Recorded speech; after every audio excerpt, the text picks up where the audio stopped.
if you don't understand Portuguese and French, you'll need to click on English. So if everybody that doesn't understand at least one of those three languages, so Portuguese, French, English, if you go down to the bottom of your screen, there's an interpretation button.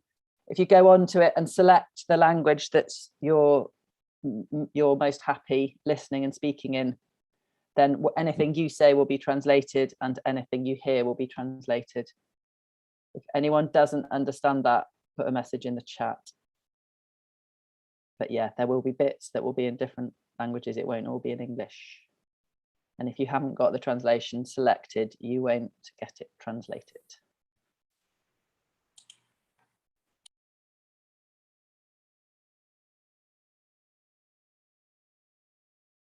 So we've got France, Germany, Swiss, French.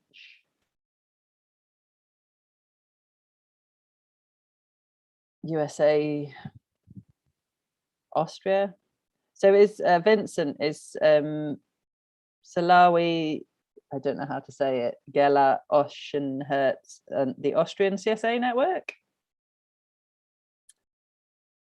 The other thing I wanted to say is we're going to do, as part of an international action, after the first sort of short introduction section, Josela from Urgency is going to lead us in an online action for which it would be great if everybody could get, if possible, a vegetable or a kitchen implement. So if you don't, for some strange reason, have a vegetable or a kitchen implement on your desk in front of you, if you could disappear quickly and get one, that would be fantastic.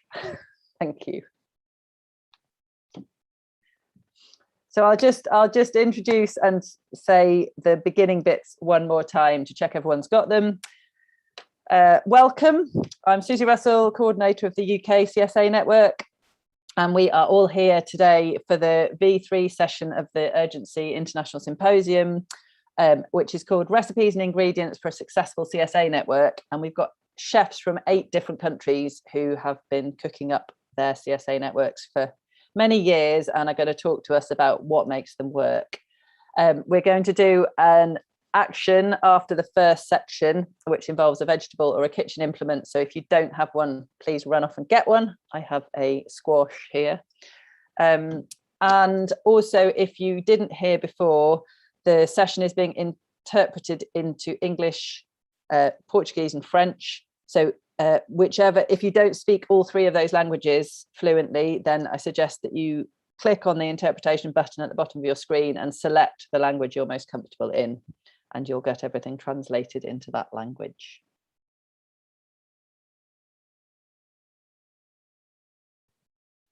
So we're going to make a start. We've got 8 different CSA networks represented on the panel, as it were, and possibly some more in the audience, but we're going to run this as a kind of informal meeting. So there's a series of questions. A couple of people will speak to each question.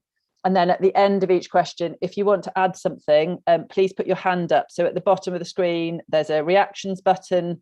If you click on it, you'll get the option of raising your hand. I'll be able to see that you've raised your hand, and then if you can unmute yourself and ask the question, or just make a comment. Really, it doesn't have to be questions. It could be a comment. That would be great. So the first sort of section really is the 8 of us introducing ourselves. So I'm going to start. I'm Susie Russell. I'm the coordinator of the United Kingdom Community Supported Agriculture Network.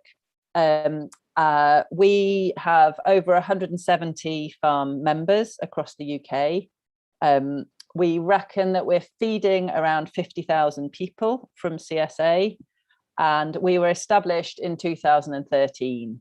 So we're just going to give an introduction to our network, how many member farms we have, how many people we think we're feeding if we know, the country we're from, and when we were established. So I am now going to hand over to Annika from Germany. Hi, I'm Annika. I'm an employee for the German network. The network was established in 2011, so it's our 10th anniversary this year. We have right now 206 member farms, and we have 105 farms in founding. We count them differently. So yeah, it's a growing number right now. I will pass on to François.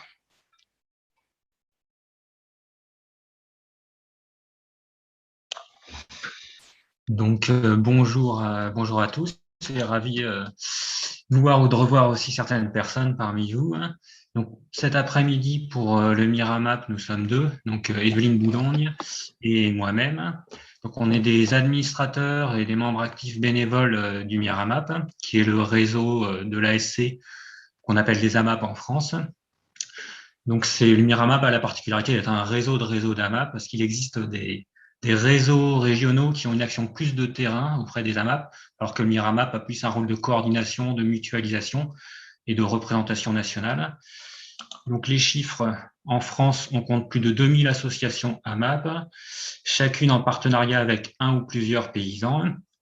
Et on estime que cela représente environ 3700 paysans en France, la plupart ayant d'autres débouchés que les AMAP.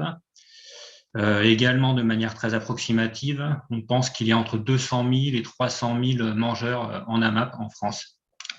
Donc voilà, donc le mouvement des AMAP a démarré en 2001. On a fêté les 20 ans il y a quelques semaines.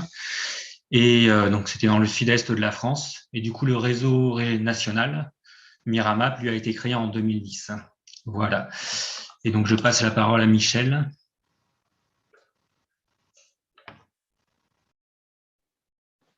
Hello, everyone. It's great to be here with you all. My name is Michelle Weiler. I'm the co-founder of the CSA Innovation Network in the US. And we were established in 2018, so not that long ago.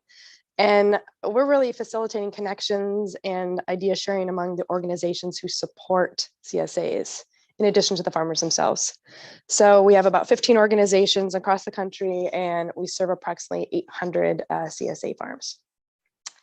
So I will pass to Geneviève. Yes, hello everyone. Great to be here with you.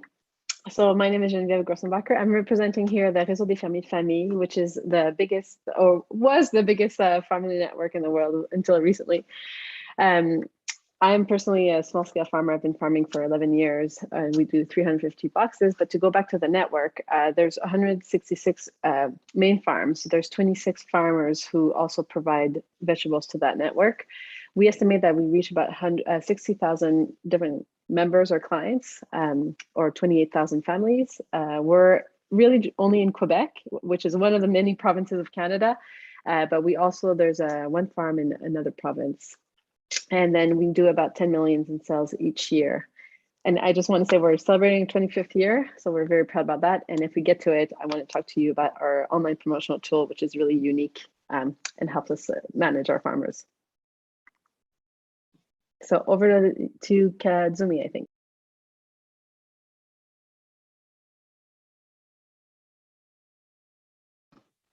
Hello, everyone. This is Kazumi Kondo from Japan. I'm representing Japan Organic Agriculture Association. I'm a director of International Department of that organization. And our organization was founded in 1971,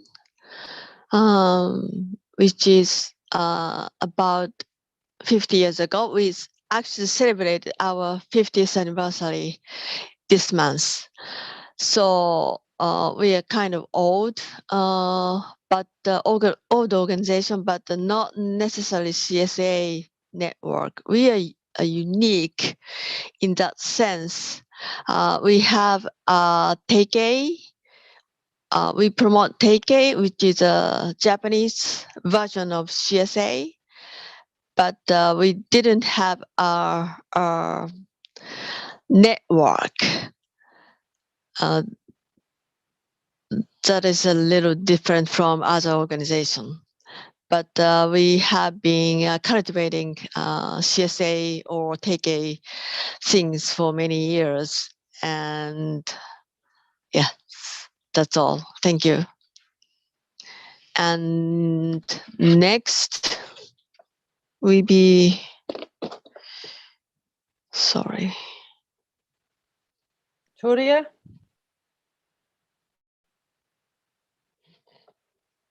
Toria, would you like to go?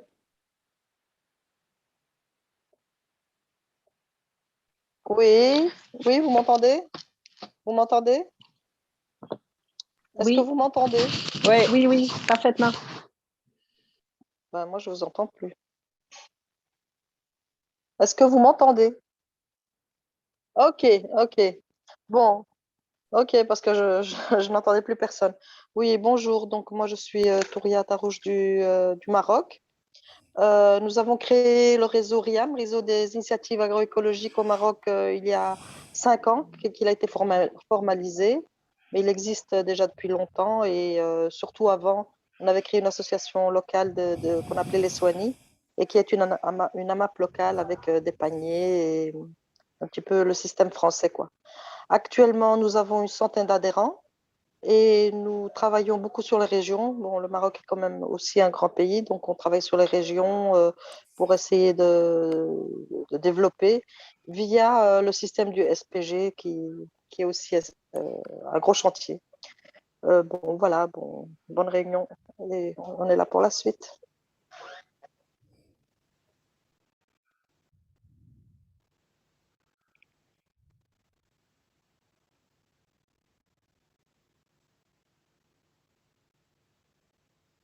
So I guess I'm the last one from the group to introduce myself. So Gaëlle, I'm the president of the French-speaking Swiss CSA Network. So we have about 30 groups. We don't have we have different models of CSA, so a bit different from other countries, I would say. The network is about 10 years old, a bit older than that, but the first CSA celebrated their 40th birthday a few years ago, their anniversary, and the second is celebrating their 40th anniversary this year. So we have an old experience, even though we are quite small, as we have a French-speaking network and it's a German-speaking network in my country. So that's the thing of this tiny country. Thank you.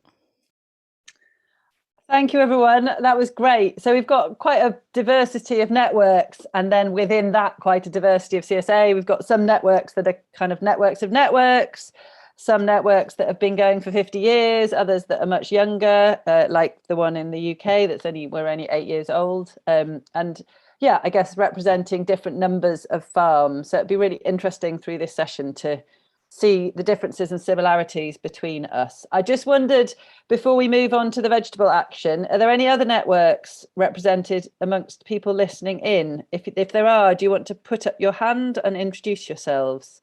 Anyone from other countries, from CSA networks, from any other countries that haven't spoken?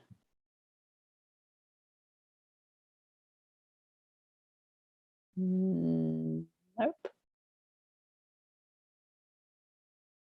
Okay, so I'm going to hand over to Jocelyn to do the vegetable action. Jocelyn, are you there? Okay, can you hear me? Yep. And can you see me? Yeah. Actually, I will add myself to the panel just for a second.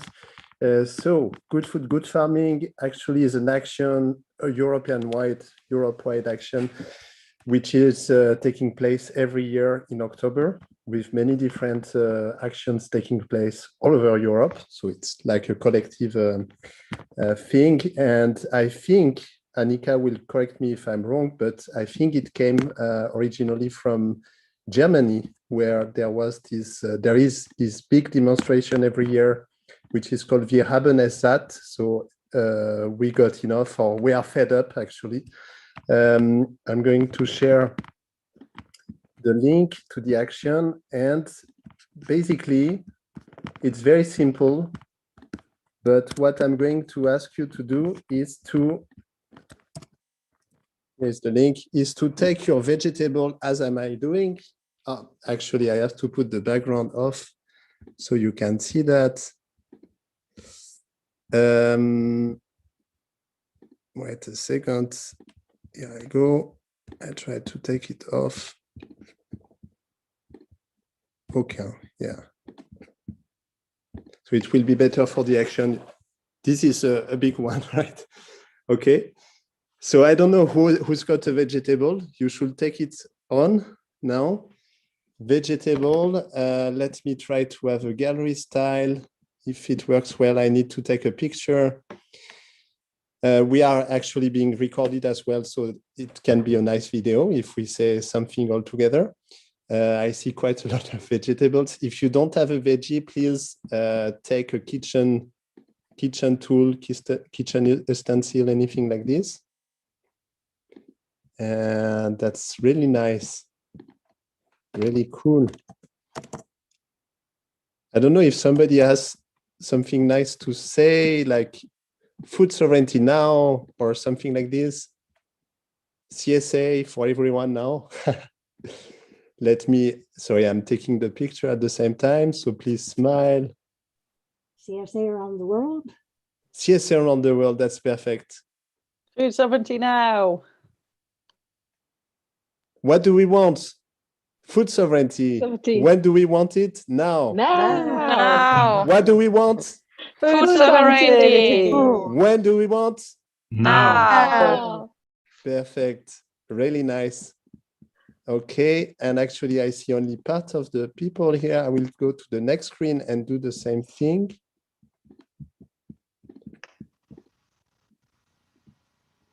And I think we will be done. Perfect. And some more people are joining us. They missed something. I'm sorry for them. Thank you so much. That's it for us. And back to you, Susie. Thank you so much for everyone. Thanks, Jocelyn. Thank you, everyone. The more we can get together and speak our message, the better. So we're going to go on to some questions now. The first question is, what would you say are the essential ingredients to establish a successful CSA network? So they might be external ingredients like policy or incoming funding, or they might be internal ingredients like a particular role or a particular knowledge, a particular, I don't know, history. And I'm going to ask that question first to Annika. Yeah, thanks for the question. So I think the most important thing and the first thing you need is a group of committed people. So obviously you cannot do it by alone or on your own. And maybe it seems too simple, but we represent community supported agriculture. So also the network should be also about community, and you should have a community and organize a community to start this. And then, but the next step is also important if you want it to be continuous and stable.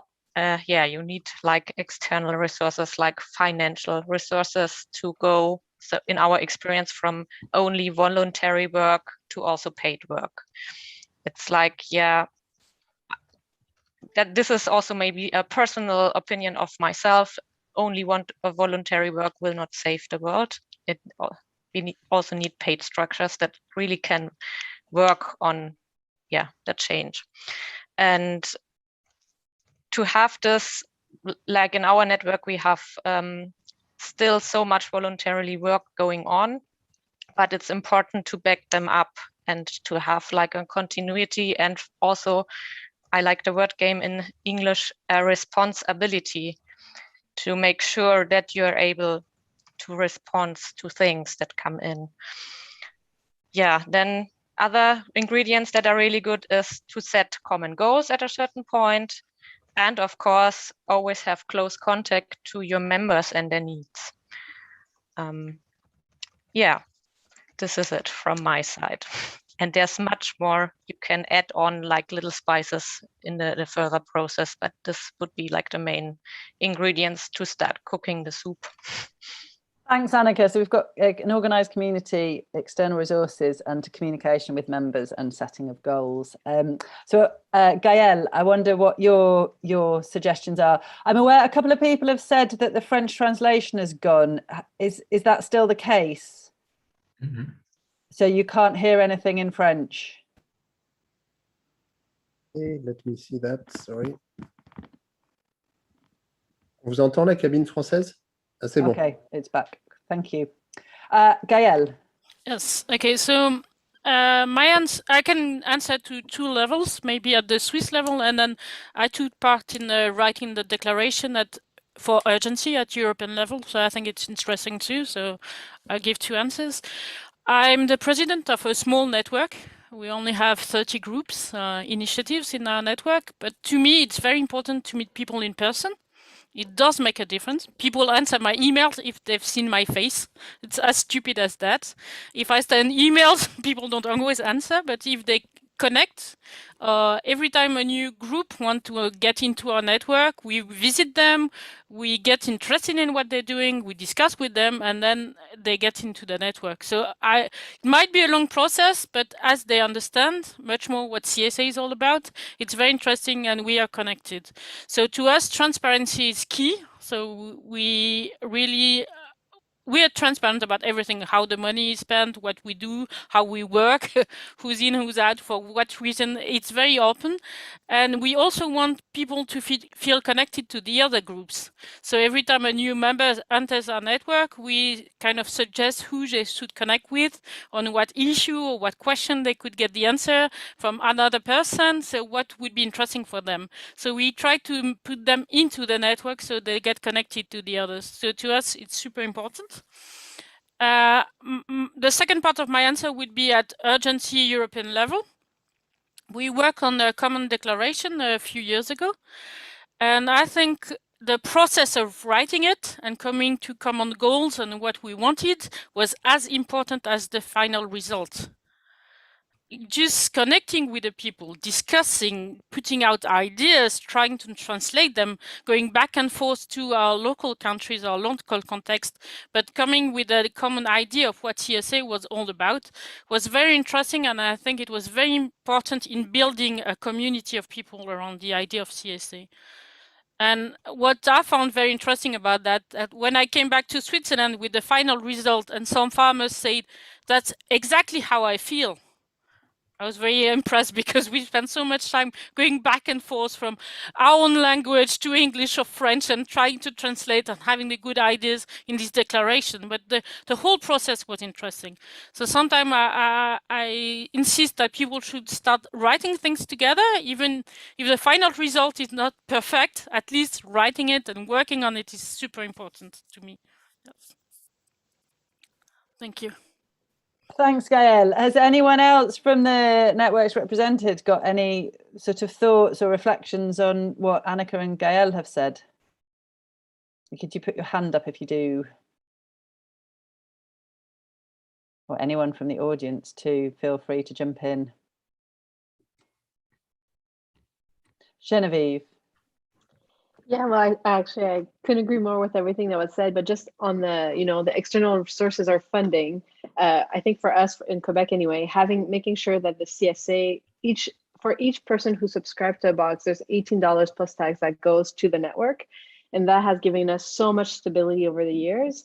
Actually, for the first 14 years, we had virtually two of the same staff almost at all times. So incredible stability. And my second point to that is, not only is it important, we're noticing now that not only is it important to have paid staff, but the more stable the staffing is, the better it is, because you have so much, you can build so much further in the amount of time that you have instead of rebuilding and retraining.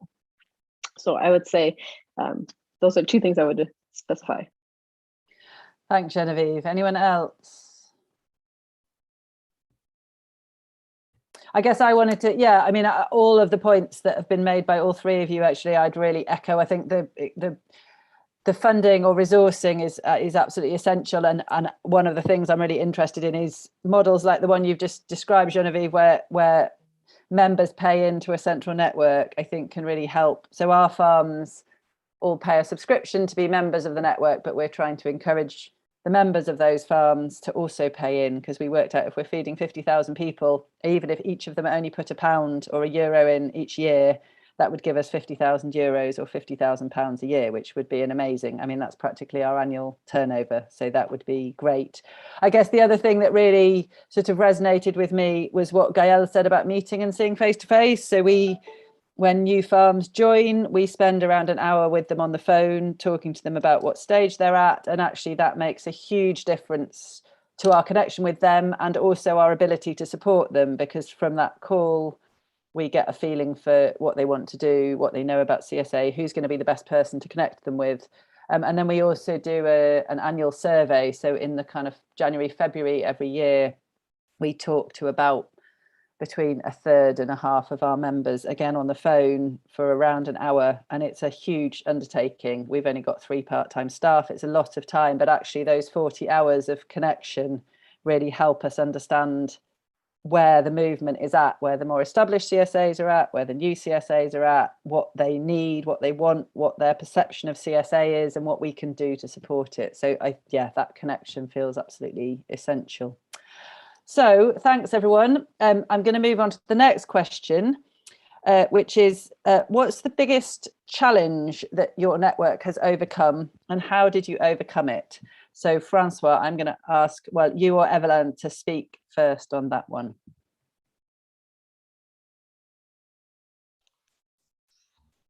Alors, pour nous, en France, l'un des grands enjeux qu'on a eu à affronter au Miramap, c'était après son démarrage, donc en 2010, alors qu'il y avait beaucoup d'AMAP et de réseaux régionaux qui existaient déjà.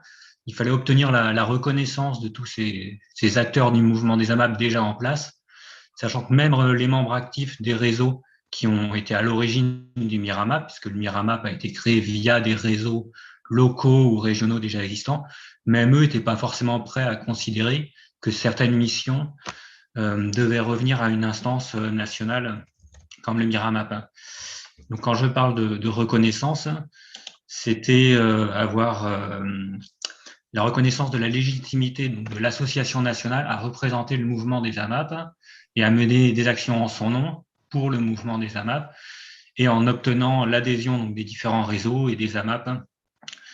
Donc dans les différentes régions. Francois, sorry to interrupt. Could you speak slightly slower? Just to give.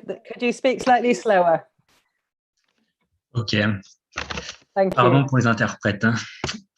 Je reprends. Donc, ce qui a permis de lever en partie cette problématique, ça a été le chantier d'écriture, de réécriture de la charte des AMAP. Donc, il y avait déjà une charte des AMAP qui avait été écrite très rapidement en 2003, et il y avait un besoin de la mettre à jour 10 ans après le début des AMAP. Et donc, voilà, en lançant un grand chantier participatif, national, où on a pu faire participer des milliers de personnes du mouvement à dire ce qu'ils voulaient qu'il y ait dans la nouvelle charte des AMAP, eh ben, ça a beaucoup aidé. Ça a permis qu'il y ait beaucoup de rencontres sur le terrain, sur le territoire, et ça a vraiment montré l'intérêt d'avoir une association nationale pour avoir véritablement un socle commun des valeurs et des principes et des engagements qu'on voulait que les AMAP, sur lesquels les AMAP se reconnaissent. Donc ça a mis le Miramap sur de bons rails pour la suite. Et donc, ce qu'on peut dire, c'est que ça a permis aussi à de nombreux acteurs du mouvement de se connaître leurs positions, leurs différences, le contexte dans lequel ils évoluaient, puisqu'en fonction des différentes régions où les personnes avaient créé des AMAP, les problématiques n'étaient pas les mêmes et ils n'avaient pas forcément la même vision de ce qu'était une AMAP. Donc ça, le Miramap et le chantier de réécriture de la charte a beaucoup aidé. Et il y a eu d'autres projets dans la suite qui ont émergé, des problématiques, mettre en place des sortes d'évaluation participative dans les AMAP et dans les réseaux d'AMAP, un petit peu l'équivalent des systèmes participatifs de garantie, ou quelque chose qui s'en inspire. Et du coup, ça permet vraiment ça a permis vraiment de gagner la reconnaissance. Pardon. Donc voilà. Et ce qu'on peut dire 7 ans après, c'est que ça a beaucoup amélioré le fonctionnement en réseau du mouvement des AMAP. Donc on peut dire, et ça a permis du coup aux acteurs comme le Miramap, mais aussi certains réseaux régionaux, à gagner en légitimité, en reconnaissance, et ça a beaucoup amélioré leur fonctionnement sur le terrain, plus de fluidité, plus de capacité à construire des choses collectivement. Voilà tout ce que je pouvais dire.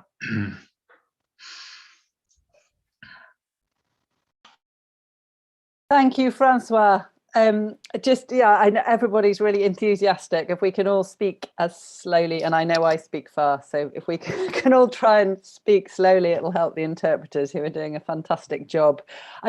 Francois, I just wanted to check I'd understood properly that one of your biggest challenges was that you had, I think, lots of regional networks all sort of not connected, and that as a national network, you were trying to tie those together somehow, and you did some kind of online participatory exercise looking at the different needs of different regional networks. Is that correct? And that actually that participatory exercise has really helped understand problems and pull you all together?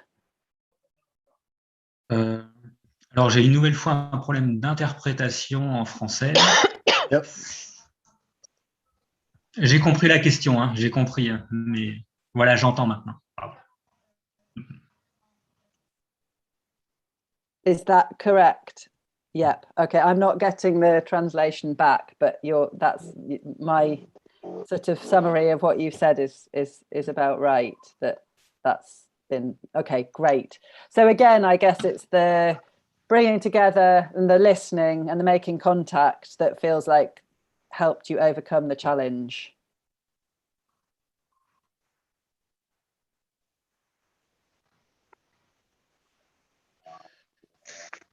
C'était une question, hein? Sort of, I suppose. Yes.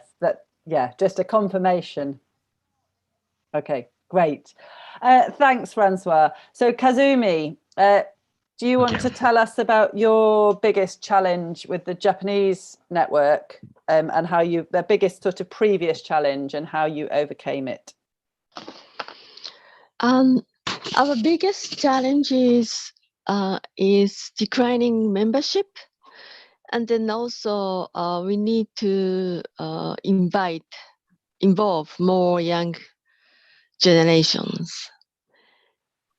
And that's been the challenge. And then also currently online subscription is getting bigger and have an impact on our practices. So it's kind of tough for us to compete with these online subscription. Can I clarify that the online subscription, so that's not people subscribing online to CSA farms, that's them subscribing online to a different form of buying food? Oh, yes, online from the sometimes business transactions, or sometimes they don't follow CSA charters or philosophy, or they don't recognize CSA values. They just engage in trading or marketing of agricultural products. So it's basically commercial subscription using online. So that's a challenge for us, because especially young people like online shopping, and then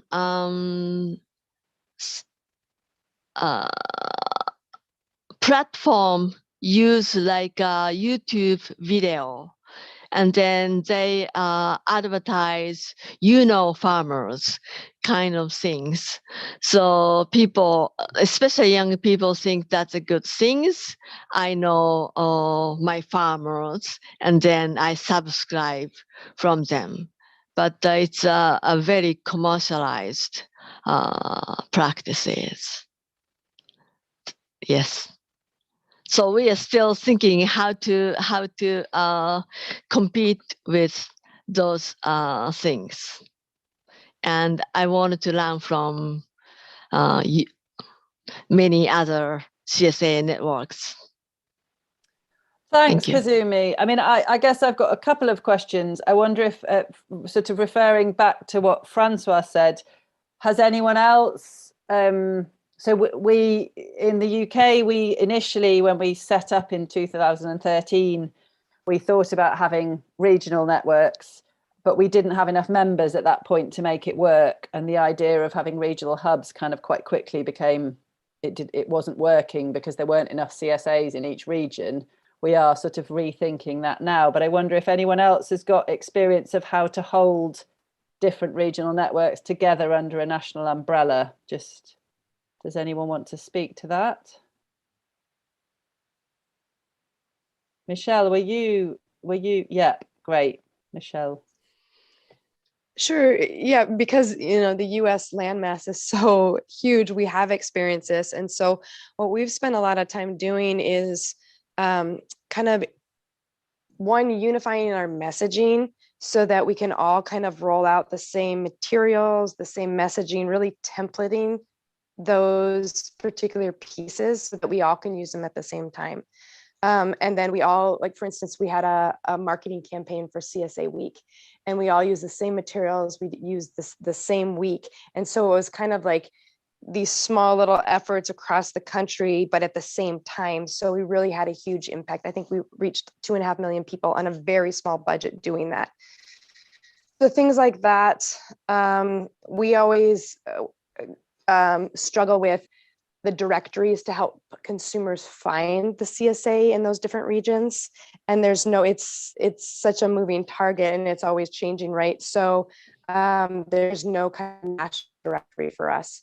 So what instead we did was let the regions kind of have their own directories, and then we collectively market those directories through social media mostly, and just try to drive traffic to those regions to then find the farmers closest to them, that type of thing. Those are the two kind of examples that are coming to mind. I think also one last thing, that the unification of data has been really tricky because we want to get a snapshot, especially during COVID, of all the changes that were happening. And so we've been really careful to suggest certain questions that everyone kind of uses together so that we can get that collective picture. Thanks, Michelle. Yeah, I think that's really interesting. I mean, the data thing for us, evidencing CSA in the UK is really hard. We're quite small, our farms are quite small, so finding the money and resource to do any kind of research which is university evidenced and so then valid for policymakers is quite hard. And actually we look to the US. I mean, there's a lot more research in the US which can be really helpful to make some points. Amazing that you got to 2.5 million people. I mean, that's incredible. And yes, that idea of kind of uniform messages going out across different networks sounds great. I don't know if anyone else has got any thoughts on any of those points. Gael. Just that CSA is a complex model. It's complicated. And we need people to understand how it works, and it takes longer. The message is hard and complicated to give to the people. So usually I say, ask people to move one step at a time. You cannot change everything at once. Just, okay, let's go a bit further. And for your veggies, maybe you could go there. For the bread, you could go somewhere else. For the eggs, you could go somewhere else. So how do you make a change in people's life with something that is, well, usually I talk about short supply chain, and I say our model is the most complicated one, but is the one that is supporting the most the farmers. So saying to the people, it depends what you want to do. If you really want to support the farmers, then you should go into this kind of model. But we know it's hard. We know it's a big step. So we understand and we move towards that. But I think it's really a challenge. And now we have competition saying we do like CSA, but we're not as annoying as CSA. You don't have to go one day a week. We deliver to your door. It's far easier, and you don't have to go through all the trouble of CSA. But that's where we have to say, yes, but we go into transparency. You want to know the cost? We deliver the cost. You know what's going on? You'll know what's going on. So it's really a long-term message, and there I think working with allies is very important. So I would say other networks, but also people at city level. It's very, in my context, it's very easy to get in touch with people at city level. Maybe not at state-wise, it's a bit trickier, but really state level, because they really want to work into feeding good food to the people. They're really rewriting policy into good food, access to good food and things. And there we can say we have a model. We know it's a tough one, but it's an interesting one. And the feedback I got is that we're pulling the other projects into the good direction. CSA is like pulling people towards something very active and very demanding, but also very helpful for farmers. But competition is getting harder and harder now, yes. Thanks, Gael. And yeah, you're beginning to touch on something that Kazumi talked about, but I can see Genevieve's got her hand up. And Michelle, is your hand up again or no? Okay. Genevieve, did you want to come in? Yeah, well, I actually think all the points are super interesting, but actually I had a question more for Kazumi, because I'm interested. We have the same problems of, competing, new platforms emerging, and farmers also joining outside of the network. It was one of the points I was going to talk about, but I'm curious to see in Japan, Kazumi, what are you doing to trying to change that and rally more farmers? We've been trying to inform people about the importance of agriculture or organic farming or ecological agroecology, those kind of things. And then those are kind of cultivating land organically is something we are making something we can send to the next generations. So we kind of like have a campaign of that kind of things right now to inform young people and invite them to our activities.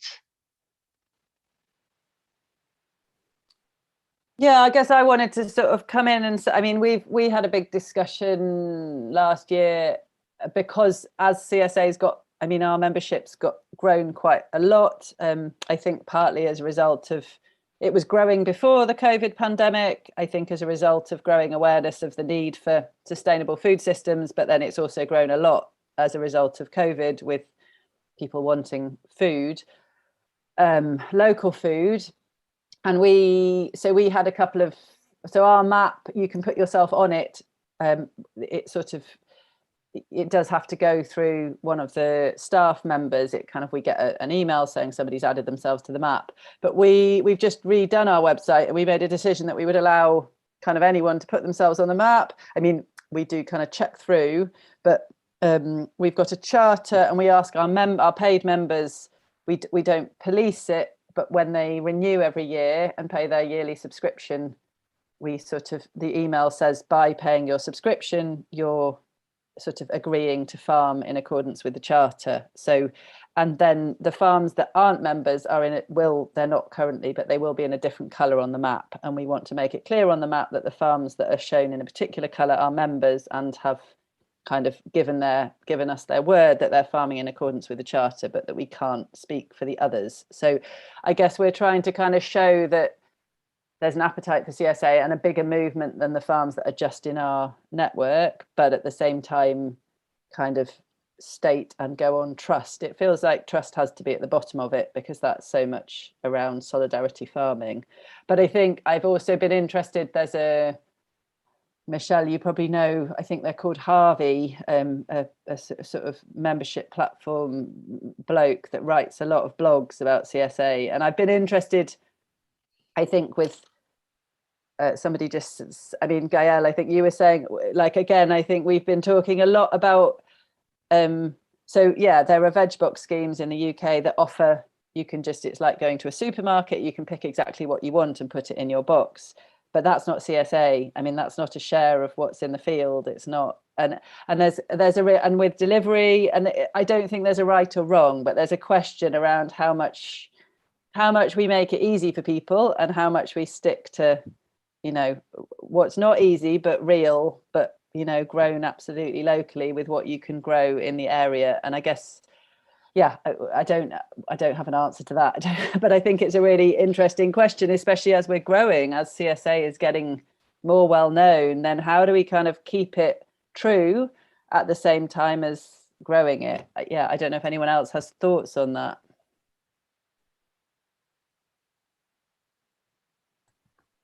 Or anyone in the audience too. Michelle. Well, I was just going to share it is very challenging. It's like the trend of retention, or the retention challenge is the hugest challenge, right? And the trend is to really cater to the customer, the consumer. And so it's like, how do you balance what's true to CSA of like you're buying into what's available on the farm versus how are you responding to that consumer demand of like, we want choice. So I don't know that I welcome the suggestions to that answer, but we struggle with that all the time. Does anyone else have any thoughts? I think this is a really interesting question, and one that's probably going to get bigger before it gets smaller. I do. I think what keeps it true is having a real connection with actual farms. The farms are directly involved in running the project. And then all of the details can be different from one to another. There are no two farms or CSAs that are alike. I've studied hundreds of them, and they aren't ever identical. And that's good. And for each farmer, there's a different part of the risk of farming that they need their members to share. So that's what we need to convey to people. If you want to have food that's grown in your country, in your locality, and really produced by people who care a lot for the quality of what they're feeding you, then you need to share the risk in some way. And it can be by paying advance, by accepting that you won't get the same thing every year, whatever it is that the farmers most need. So that's my contribution. Thanks, Elizabeth. I've heard you speak on webinars before, and you always say very beautiful, concise, and yeah, things. That a different part of the risk of farming is a different part for each CSA. And actually, what you've made me think is that actually it's when it's, I mean, on a personal level, it's when we show our vulnerabilities that we attract trust and care from others. And actually it's in some senses, maybe it's when the CSA shows its vulnerabilities and shares that risk that they then really generate that trust and belonging and sense of kind of solidarity with the farm. Yeah, I think that's a really important point, because we've done so much work in the buy local campaigns to make it, oh, it's beautiful, it's wonderful, it's delightful, it's charming. And that tends to hide the fact that it's really a struggle for family scale farms to stay in business. But on the other hand, we don't want to sound miserable either, but we do need to be honest. But I would like to make sure that everybody hears in detail what the people have done in Quebec to establish solid financial support from members and farmers, and it's in exchange for really good service. Well, I guess I can speak to that. But if you, thanks for that, Elizabeth, and thanks for your books, by the way. What I meant to say is, I think I mentioned before, but yeah, I do think for us, what was key from the start, and actually there's often a divide between farmers about that, but that from the start, each client or each eater that subscribed to a farm, the message was definitely like, you need to support your farmers and building on the values and that direct link.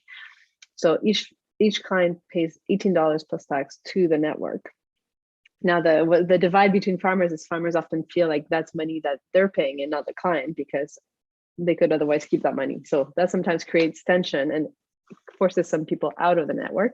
But that has been essential in giving us stable funding, in making sure that we have paid staff, and giving us tools. So we started as having a physical printed map of all the farms that were part of the network. And over the years, that's transitioned over this online tool I was showing you earlier. But at the basis is that the farmers also pays into it, of course. Through the online system, we have a percentage of sale. We also pay $350 a year to be part of the network. But I think it's really the $18 is what's it called? It's like the pillar on which the whole thing sits. And then also initially at the basis, it was very much like in other networks around the world, the concept of solidarity was not just paying for a box, but accepting that we didn't have a charter, but we called it an engagement mutuel. So a mutual engagement, I guess, I don't know, in which the client understood that they're taking the risk as well. I think we all do that, but they're taking a risk in signing up some CSA. We don't know what nature will bring, so we'll share, the bounty that comes, whether it's a good year or a bad year. We understand there's a risk into farming, and we're sharing that risk, and that has also it translated into also people working on farms like it does around the world. But I don't know, in Quebec, I think that solidarity aspect was really at the forefront of the message initially, and still today. Why a lot of people do CSA is to have that direct bond and to share the risk of farming with the farmers. And that's what I so agree that as other consumer models emerge, and since COVID in particular with the pandemic, we see everyone kind of selling local or claiming to sell local. Their local is very different than our local often, but that is often a commercial message, and we have to reinforce, the values. The values and the risk, but not frame it in a negative way. Frame it into if we want to have food tomorrow, we need to eat today, and for that to happen, we need to make sure the farmers can make a viable living. And that message, anyway, in Quebec is very, it resonates very deeply.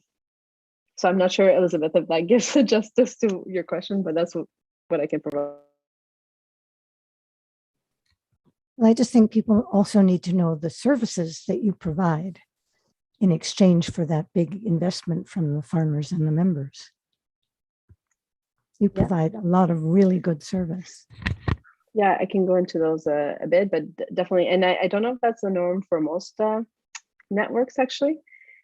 But obviously there's constant newsletters. When you talked about messaging, so once a year, at least we have an annual meeting where we sit together and we think about, strategic planning, key messaging, key marketing campaigns.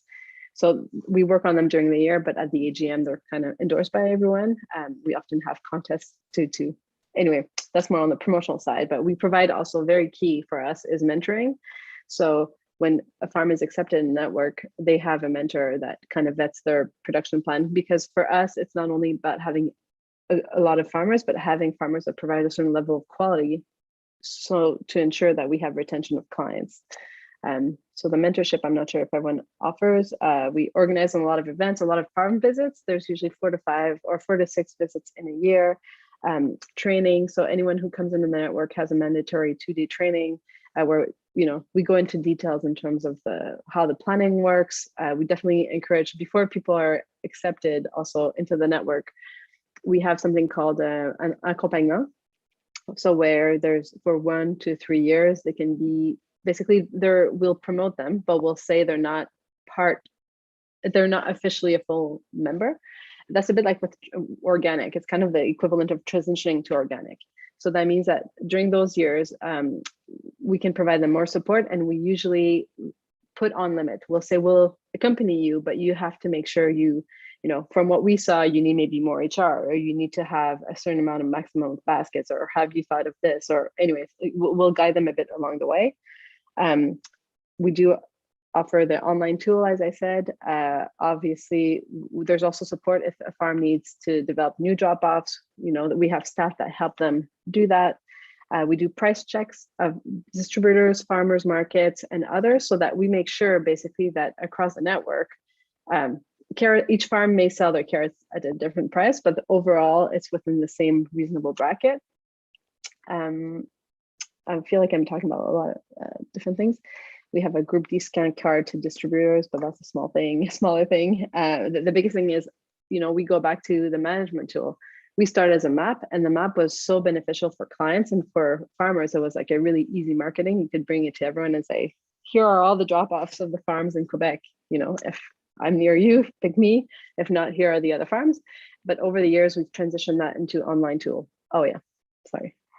Over the years, we transitioned to online tool, but it's an online tool that was designed by the farmers for the farmers. So in Quebec, there's about 3 or 4 other platforms that are more popular, not more popular, that are also popular. However, one of them, Farmigo, has gone out of business like 3 times, or bankrupt 3 times. This one, by having part of the $18 fees invested this online tool, we make sure that we have a map where that, we've adapted to being bilingual. It's the online tool that's bilingual in Quebec. We make sure that all the farmers of the network are on there. People can sign up and have a calendar. But it also serves for the farmers as a management tool. So you can know on each delivery drop-off point who your clients are and all that. So you don't have to go and get another service anywhere else. Basically, we reinvest in the network by using that tool. So I'm not sure that's key, but over the years, and I'm not even mentioning the policy work that we've done, but over the years, I would say the map and the online tool have been really what has brought a lot of farmers to us and the credibility that we've built. Initially, for a good 15 of the 25 years, we were the ones pushing hard that CSA was a model. Anyway, I feel like Elizabeth, you would have answered the question better than I am right now, but I do think we have an amazing network, but we're at a time where, like all of you, the pressure from other, online tools, the pressure of farmers who don't necessarily want to abide by all the farmers who don't want to be vetted, that's increasing. So I'm also scared for the future, but I'm very hopeful that we'll keep being strong. Thanks, Genevieve. That's super interesting. And I mean, yeah, we've had a discussion about, we call them tithes, where members of farms would pay towards the central network. And we've had the same fear from farms that if we start doing that, they'll lose money. And so there's kind of been some unwillingness to do that. We haven't yet adopted it. But yeah, really interesting to just hear you charge a lot more than we do for your membership, but you're also giving a lot more. It's fascinating, kind of that comparison. I know Touria wants to speak to us from the Moroccan network. So Touria, do you want to unmute and talk about your experience?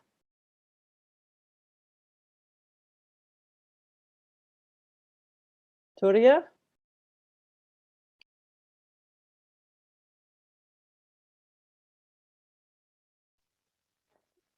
Soria ou Touria? Ah, Touria, ok. Moi, j'ai entendu Soria. Ok. Oui, donc, je voudrais partager donc notre expérience. Je crois que je suis une des seules représentantes des pays du Sud. Donc, évidemment, nous avons les mêmes problèmes que vous avez cités, donc une certaine concurrence, pas toujours facile. L'engagement, évidemment, est très, très important en agroécologie, hein, dans les trois dimensions. Donc, l'écologie, bien sûr, ça, les gens comprennent assez. Le deuxième volet, c'est l'éthique. Là, c'est déjà plus compliqué parce que pour nous, c'est quelque chose, enfin, ici, pour beaucoup de gens, c'est quelque chose d'assez nouveau. La gouvernance horizontale, le système participatif. Il y a encore cette habitude de travailler en vertical. Voilà, on dit d'en haut et en bas, on exécute. Il y a beaucoup de choses à changer. Oui. Parlez plus doucement. Je n'entends rien. Can you speak slowly? Et donc, d'accord. Donc, nous travaillons sur les 3 dimensions et c'est pas toujours facile. En agroécologie, c'est une nouvelle vision. Les gens, ils connaissent le bio, mais ils connaissent pas encore l'agroécologie. Et même ceux qui sont en agroécologie, certains sont plus exigeants en voulant de la permaculture. Enfin, nous avons des cultures très différentes en fonction du passé de chacun. Donc, nous avons des gens qui savent très bien ce dont il s'agit. Et jusqu'aux analphabètes au Maroc, on a un grand taux d'analphabétisme. Et ça, c'est quand même très, très difficile à gérer parce que non seulement on a 3 langues au Maroc, hein, donc le français, l'arabe et la mazéria. Et tout ça, c'est pas évident. On doit tout traduire, tout interpréter. Enfin, je vous laisse imaginer. Mais surtout aussi des problèmes de mentalité. Parce que quelqu'un qui sait ce que c'est que l'agroécologie, bon, ben, c'est facile. Quelqu'un qui sait ce que c'est que la gouvernance horizontale, c'est aussi facile. Mais maintenant, il faut tout réexpliquer, que ce n'est pas comme ça que ça marche, qu'on construit ensemble le système participatif, qu'on fait tout ça. Donc, et aussi les valeurs éthiques, évidemment. Évidemment, hein, nous sommes un pays musulman, donc on a quand même pas mal de travail dans beaucoup de domaines pour l'égalité, pour tout partager, la solidarité. Et bien sûr qu'il y a tout ça ici, mais il faut un petit peu retravailler tout ça. Et la culture aussi est très différente, évidemment. Quand on est dans des coins perdus au Maroc, où je vous dis parfois l'analphabétisme est très important, ou à côté de gens qui sont soit européens, soit qui ont beaucoup vécu en Europe et qui peuvent aller beaucoup plus vite. Or, notre travail de développer l'agroécologie dans les régions est quelque chose d'essentiel. Et toujours dans cet esprit de respect de l'autre. Éthiquement, nous avons une charte sur laquelle nous avons beaucoup travaillé et qui est vraiment très, très, très importante. Nous avons ce que nous appelons des néo-ruraux ici, qui ne sont pas l'équivalent de néo-ruraux en France, par exemple, où c'est des citadins qui ont juste envie de vivre à la campagne. Oh, sorry. Donc, des néo-ruraux. Les néo-ruraux, chez nous, c'est des gens qui habitent en ville, mais qui ont un petit terrain à la campagne et qui s'installent. Mais évidemment, ils n'ont pas les mêmes pressions de revenus, parce que l'économique, évidemment, est essentielle. Et le travail avec les petits paysans, comme on dit ici, est très, très important, parce que c'est une des dimensions essentielles. Si le jardin ne vit pas de son travail, si le petit paysan ne vit pas de son travail, enfin ça c'est un point que je défends très très fort ici, ben, ce n'est pas agroécologique. L'écologie est une dimension, mais si ça ne fait pas vivre le paysan, pour moi, c'est des notions qu'on travaille très, très, très, très, de manière très importante. Donc voilà, en ce qui concerne l'économie. Et nos consommateurs, de nouveau, sont dans le camp plutôt des gens aisés, parce que la différence de prix entre nos produits agroécologiques et les prix du marché, c'est un gouffre. Ça peut être un facteur de 10, 20, parce que les produits locaux sont vraiment pas chers. Et donc là, il faut encore plus expliquer pourquoi est-ce que je vais payer une tomate 10 dirhams, ou enfin 1 euro, 2 euros, alors que sur le marché, elle est à 10 centimes d'euros. C'est pas évident. Et pourquoi est-ce que vous n'en avez pas? Pourquoi vous n'avez pas des produits tout le temps? Enfin, c'est beaucoup de communication à ce sujet. Alors, nous avions commencé il y a en 2007, enfin, personnellement dans une autre association qui est membre du RIAM, à travailler sur les paniers, comme les AMAP, en 2007, oui. Et ça s'était très bien développé. Et puis, tout ça a perdu de la vitesse et de l'importance, bien que nous avons 2 agriculteurs qui travaillent très bien là-dedans, qui gagnent bien leur vie avec ce système-là. Donc, c'est une bonne réussite selon nous. Le système perd vraiment de la vitesse parce que, avec cause du Covid, les gens avaient peur et ils préfèrent être livrés. Donc, le système de livraison à domicile a été développé au détriment d'un lieu où les gens se rencontrent, sont ensemble. Mais les gens avaient peur du Covid. Et aussi parce que nous développons d'autres circuits de commercialisation qui sont les marchés paysans, des marchés dans lesquels les gens viennent et les gens préfèrent venir acheter au choix, la pièce. Donc voilà, ça c'est les problématiques plutôt des pays du Sud qui rejoignent évidemment ce qui a été dit auparavant, mais avec cette particularité de problèmes économiques beaucoup plus importants et qu'il faut beaucoup, beaucoup plus expliquer. Merci.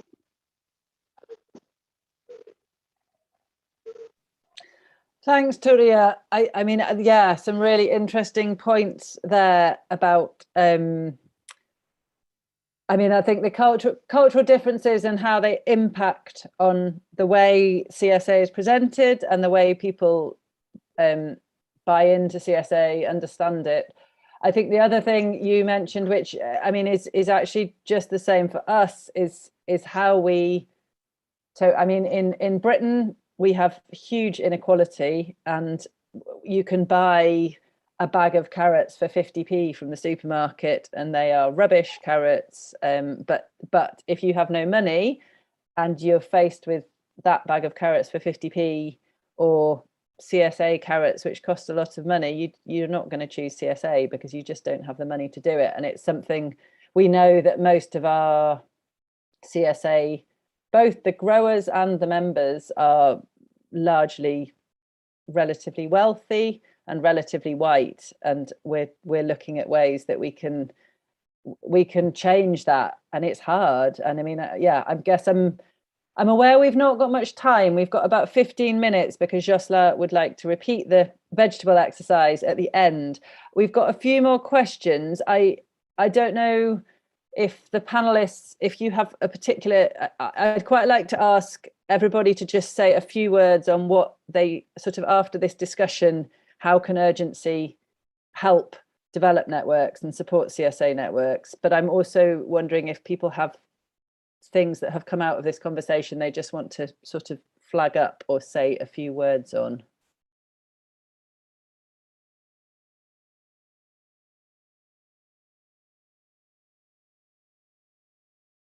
Anyone got sort of a burning issue, something that they've just thought about? It could be the audience. À qui la question est posée? To everyone.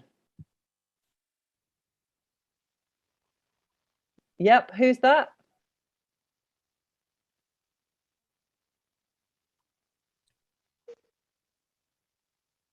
I can't see who wanted to ask that question. Was it Elizabeth?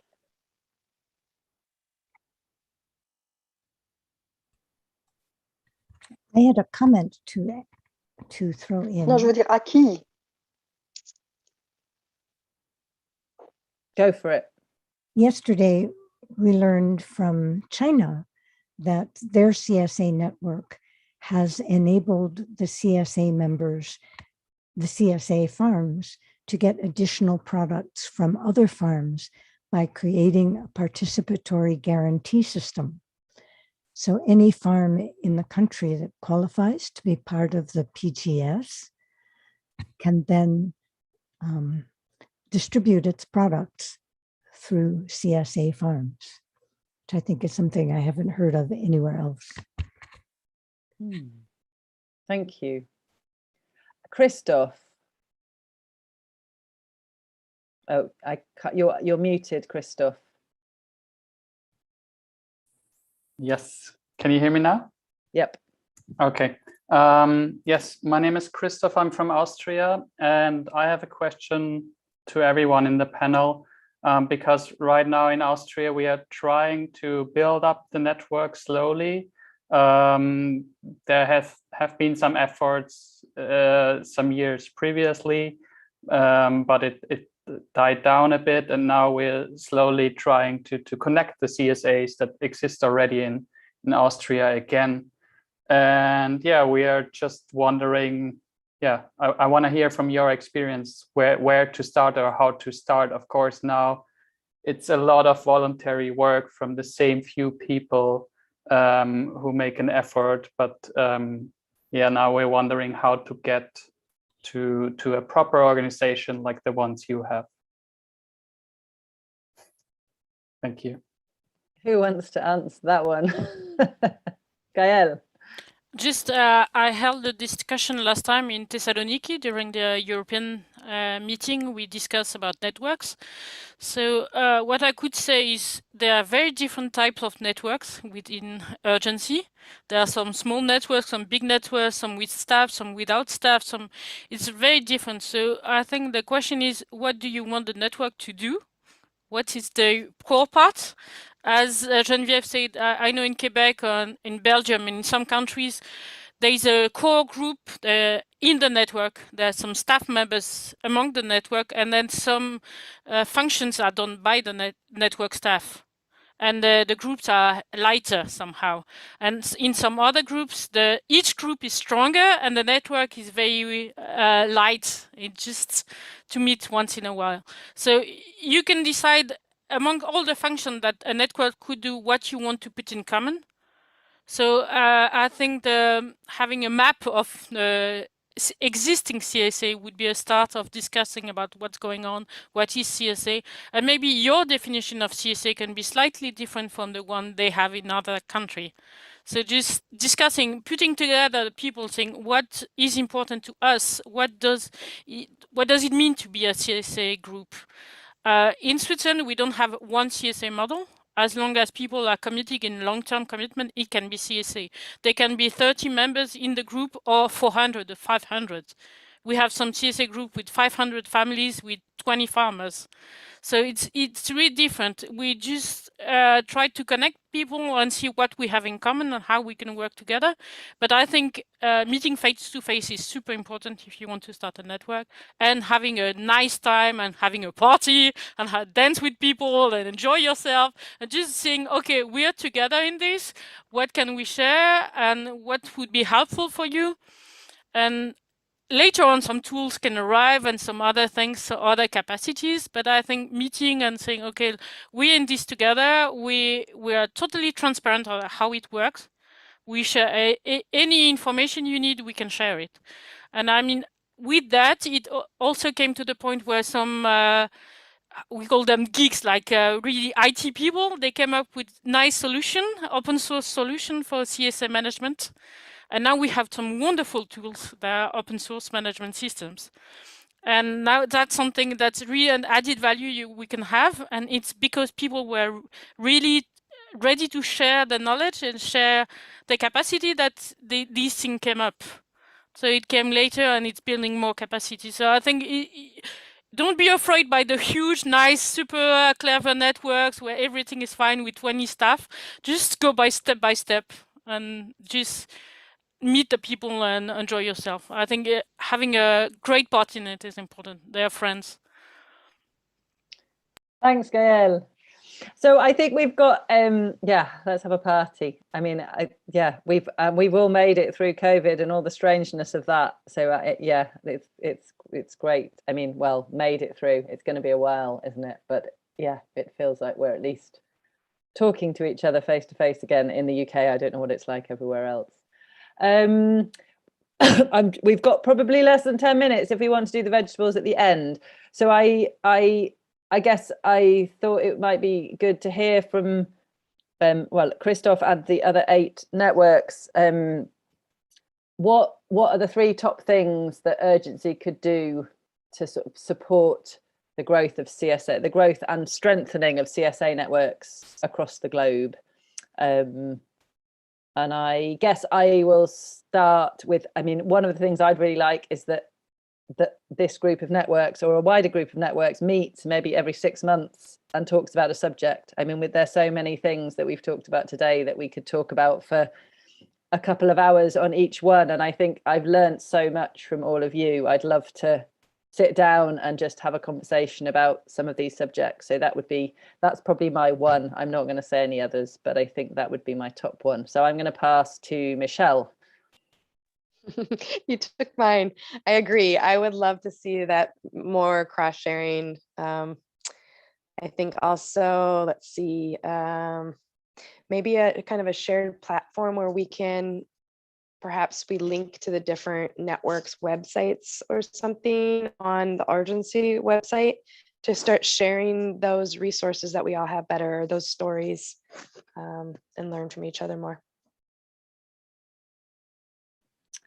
Toria, are you there? Do you want to say what you think Urgency should do to support you and other networks? I mean, oui, oui, en fait, les réseaux, leur problème important, c'est de réseauter. Donc, c'est la communication. Donc, peut-être aider chaque structure nationale à développer ces outils pour une communication optimale entre les réseaux, mais aussi interne. C'est pas facile. C'est vraiment pas facile. Nous, on vit beaucoup ce problème, en dehors des problèmes locaux, hein, je vous dis de traduction, d'interprétation, d'explication, mais déjà un système de communication qui va vraiment fluidifier et rendre plus transparents nos échanges sans être très long, sans être trop... franchement, on a un gros problème de communication. Je ne sais pas si les autres ont le même, parce que peut-être qu'on manque de personnes, on est un petit réseau, on fait beaucoup de bénévolat, et peut-être que nos moyens sont peut-être un peu limités, donc peut-être qu'on peut trouver des moyens qui ne sont pas si chers, et se former à ça, par exemple, ou partager des outils dans ce sens.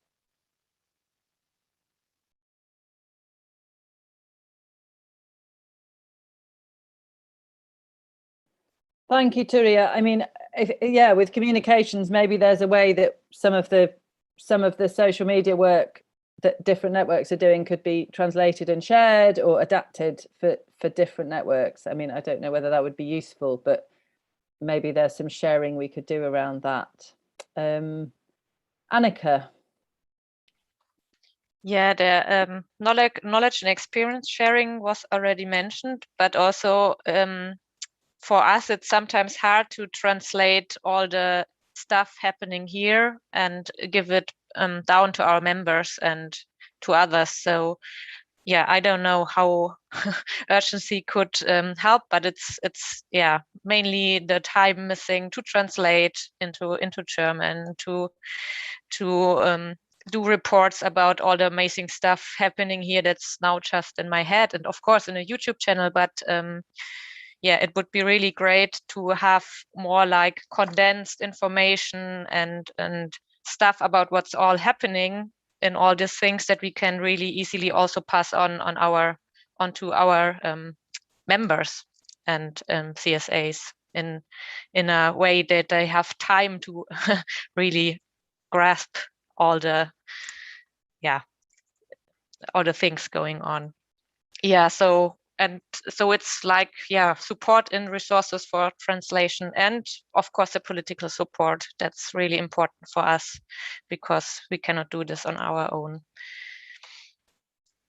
Yes. Thanks, Annika. I mean, that just also made me wonder whether urgency could put out a kind of, we get lots of people coming asking about volunteering, and we don't have that much interesting volunteering, but pointing people towards urgency to do translations and get involved might be a good thing. Kazumi, what could urgency do?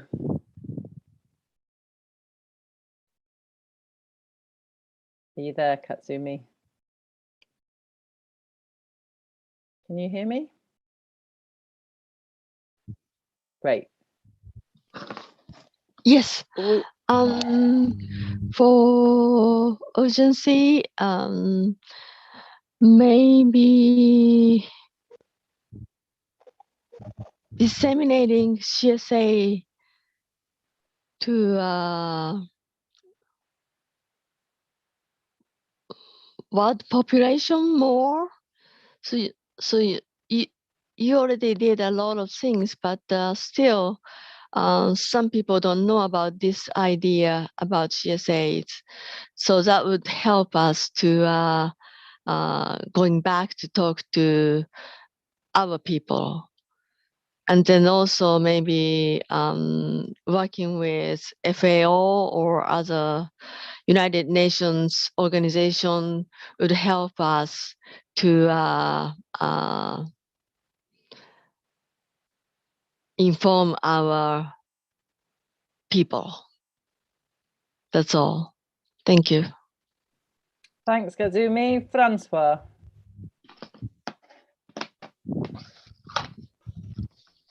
Eh bien, en France, on avait essayé de mettre en place des formes de systèmes participatifs de garantie. Donc, il y a des sessions précédentes où on en a un peu parlé, des formes d'évaluation participative entre pairs pour voir un peu les problématiques qu'il y a dans la map. que ce soit du côté du paysan ou du côté du groupe, avec un regard extérieur. Et lors du projet qu'on avait mené, qui a été mené avec Urgency et d'autres membres de pays européens, projet Eatingcraft, l'idée, ça a été de voir un petit peu comment on pouvait adapter un peu ces approches de système participatif de garantie à l'ASC. Et ce qu'on voyait un peu dans ces approches de système participatif de garantie, c'est qu'on n'était pas obligé d'aller jusqu'à une certification dans l'objectif, ni même forcément de garantir la qualité du fonctionnement des produits, mais au moins une approche d'éducation populaire, d'amélioration des pratiques. Et du coup, il y avait pas mal de méthodologies qui existent déjà, et que Urgency partage déjà un petit peu. Le réseau des GAZAP en Belgique utilise ça. Donc, ça peut demander un certain nombre de moyens, mais après, l'idée, c'est que de toute façon, comme l'a dit Yael, il faut y aller petit à petit. Et voilà, quoi. Le système, tout dépend de l'ambition qu'on a quand on l'utilise, mais on peut quand même partir sur des approches de ce type, il me semble, pour améliorer la communication, l'éducation populaire, la connaissance entre les personnes, la connaissance que les acteurs du mouvement ont de ce que c'est une ASC, pour comprendre les choses dont on n'a pas déjà parlé. Voilà. Je peux peut-être compléter. Je vais compléter un petit peu ce que dit François. Comme en France, les AMAP se sont d'abord créés sur le terrain, notre travail, c'est de les rassembler et surtout de ne pas parler en leur nom. Et pour ça, il faut faire beaucoup de travail participatif. Et ce que les AMAP nous ont envoyé comme message au niveau interrégional, nous ne sommes pas un mouvement national, mais un mouvement interrégional. C'est-à-dire qu'on met en contact entre elles les différents réseaux régionaux pour ne pas construire une pyramide de pouvoir, c'est d'être visible et de porter plus fort le message des AMAP dans le débat public. Pour que si on est mieux reconnu sur le plan national, quand les AMAP régionales ou locales vont parler avec leurs décideurs publics, elles ont plus de poids. Et nous, c'est pareil. Quand au niveau national, interrégional, on a plus de poids, si dans les régions, les gens ont déjà plus de poids localement. Et tout ça, ça se construit en même temps. Mais il y a un gros problème, ce que disait François tout à l'heure, sur la légitimité de la parole quand on représente avant tout des gens qui se sont organisés sur le terrain et qui ne se rassemblent pas tous dans le Miramap. C'est un gros travail pour les rassembler. Et voilà, et il y a des conflits, bien sûr, comme partout. Voilà, j'ai dit. Je voudrais encore donner une information. Thank you, Evelyn, and thank you, Francois. And I'm aware, Gaëlle and Genevieve, you've both put things in the chat. Do you want to very quickly say what you put in the chat? Because I think they're both really good points. Genevieve? Yeah, I can go first.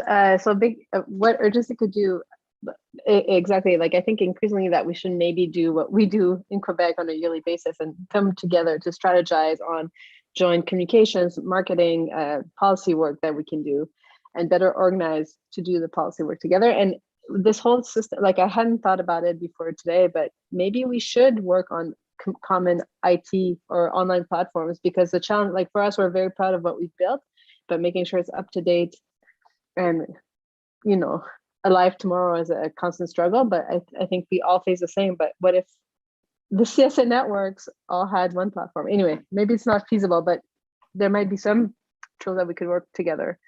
And then I also wanted to end by just saying that one of my biggest concerns, and Turia did touch on this, I really 100% believe CSA is the most viable model for small family farms or medium family farms. However, as you know, market expands and the clients want more flexibility, we want to extend the season, I'm really more worried about the pressure we're putting on family farmers and if that model can remain viable. And I think as a movement, we need to think about that, like how to make sure that it remains viable with all the pressures. Anyway, my 2 cents, but thanks for having me today. It was great being here. Thanks, Genevieve. And Gael? Just one last word about my work at my advocacy work. I do many things, but one of my most important points is working advocacy. I work quite a lot with university people and students, and I want people to be involved because I'm not able to provide data, and I need the data for advocacy work. So I really think that partnership with university would be interesting, and we should work more on that. I know some things have been done, but more could be done. And I also would like to point out that partnership with the city and explaining what CSA is all about to people working for city council, people working of good food. Well, one of the things is lots of people talk about food, but they don't talk about agriculture. Or people talk about agriculture, but they don't talk about food. And I think the connection between food and agriculture is super important. And it's not always the same policy. It's not the same people. So really making the connection, saying we are CSA, we are at the same time farmers and consumers. And we are interested in both topics, not only agriculture, but also people eating. We're here also to make connections. And I think there are many things to be done in that field. Really, I wanted to highlight that, and I would be very open to discuss more about this. I'm very passionate about all these, so please get in touch.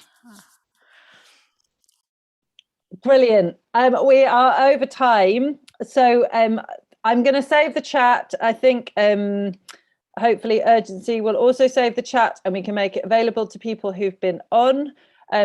Really lovely to meet you all. Thank you everybody who's been a panelist. Thank you the contributors from non-panelists. Yeah, and thank you translators. You've done an amazing job. We've all spoken really enthusiastically and quickly, and you've done a great job of translating for us. So yeah, thank you. We're gonna just, if the panelists could stay on to do one more vegetable photo, that would be great. But for everyone else, you can stay on and watch us having another photo taken, or you can leave now. But yeah, thank you very much, and hope to see you all soon. Okay, bye.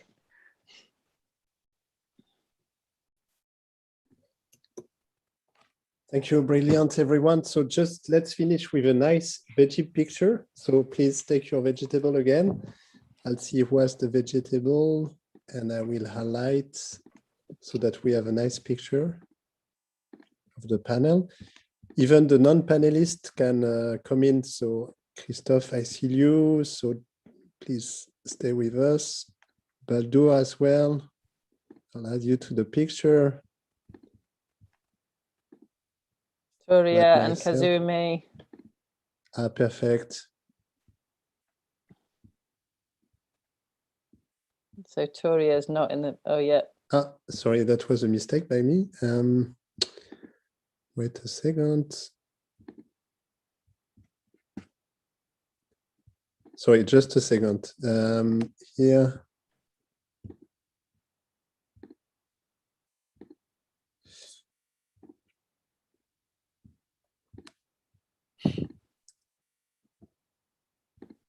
Hold on for a minute. Sorry, I have to do again all the pin. I know some have like heavy vegetables, but please, just a minute. I'm sorry. What can we make out of all the veg we've got? Sorry? What can we make out of all the vegetables we've got? Very good soup, I guess. No? Roast squash. Let me see if I can add Toria without. Annika, what have you got? Perfect. Okay, great, really good. Wait a second. I'm taking the picture now. We are ready. I want to know what Annika's holding. I want to know what Turi is holding.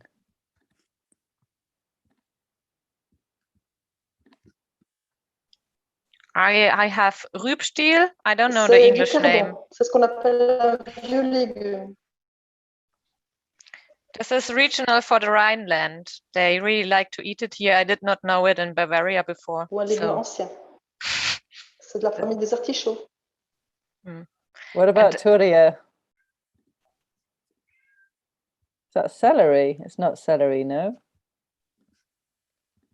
Oui, donc c'est un C'est ce qu'on appelle le cardon en français. C'est de la famille des artichauts. Ça fait des petits artichauts, mais c'est les tiges qu'on mange. Gail, Nous, ici Michel, au Maroc, the on en fait last des one, tagines. please. Mais en France, je crois qu'ils en font des Nice gratins. smile. Sorry, Toria. Ici, c'est quelque chose de Evelyn, très, très, très courant. here we go. Vous avez entendu avant, mais je crois que ça devient tellement difficile à nettoyer que les gens ne font plus ça. Voilà. Oui. Ah oui, oui, bien sûr, mais c'est ce qu'on appelle un légume ancien, c'est-à-dire qu'ils reviennent un petit peu à la mode. Enfin, je voulais vous montrer ça parce que je savais que c'était une curiosité quand même. Gail. Gail, can you hold your veggie? Yes.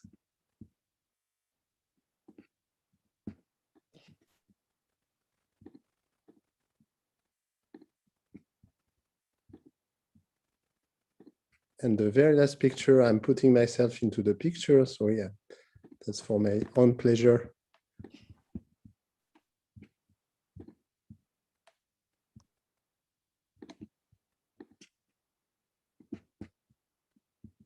Okay, perfect. Thank you so much, everyone.